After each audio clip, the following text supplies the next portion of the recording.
অনেক ইউটিউবার বলে ইউটিউব স্টুডিওতে সেটিংস চালু করলে ভিউজ বাড়বে। আসলে এগুলো কিছুই না। আর আজকের এই ভিডিওতে আপনাদের দেখানো হবে 10 থেকে 15 ভিউজ আসার কারণ কি। আর এই ভিডিওটি ফুল দেখেন তাহলে সমাধান পেয়ে যাবেন। আসসালামু আলাইকুম guys, welcome to my suggestion blog video.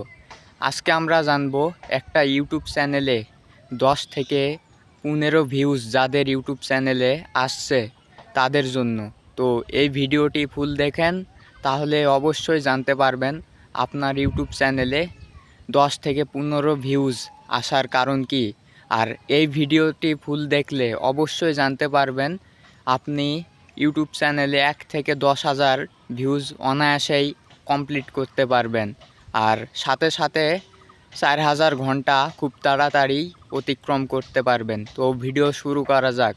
আজকের টপিক হচ্ছে একটা ইউটিউব চ্যানেলে ভিউজ কম আসার কারণ কি।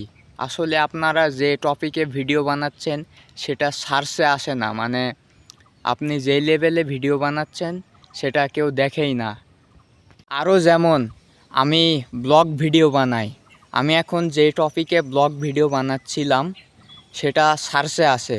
অনেকেই সার্চ করে ইউটিউব চ্যানেলে ভিউজ কম আসার কারণ কি। আর অনেকে আবার গ্রামে ভিডিও বানায়, যেমন গ্রামের ধান ক্ষেত, গ্রামের চাষাবাদ, এইসব ভিডিও অনেকেই দেখে না। বেশিরভাগ ভিডিও দেখে মানুষে যেমন ধান কাটা, মাছ ধরা, এইসব গ্রামের টপিকে ভিডিও দেখে। আর যারা ট্রাভেলিং করেন, যা ফেমাস জায়গায় ট্রাভেলিং করেন, যেমন কক্সবাজার, সমুদ্র সৈকত, পাহাড়, এগুলোতে। আর আপনি যদি ট্রাভেলিং করেন গ্রামের বাজার, শহরের লোকাল বাজার, গরুর হাট, তাহলে আপনি ভিউজ কম পাবেন। এগুলো বিষয়ে মানুষ কম ভিডিও দেখে। আর আজকের এই ভিডিওতে আমি আপনাদের সাজেশন করব, আগে ইউটিউবে গিয়ে বা গুগলে রিসার্চ করে দেখেন মানুষ কোন লেভেলের ভিডিও বেশি দেখে, সেই টপিকে ভিডিও বানানোর চেষ্টা করুন। আর থাম্বনেল, টাইটেল, এগুলো ডেসক্রিপশন, ট্যাগ, এগুলো ভালোভাবে সেট আপ করুন, তাহলে অবশ্যই ভিডিও ভাইরাল হবে।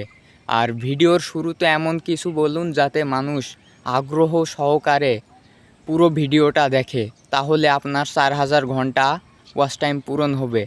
আর ভিডিও ভালো লাগলেই মানুষ চ্যানেলটিকে সাবস্ক্রাইব করে দেবে। তো আজকের ভিডিও এই পর্যন্তই। পরবর্তী ভিডিও পেতে অবশ্যই আমার এই চ্যানেলটিকে সাবস্ক্রাইব করে দিন। আল্লাহ হাফেজ।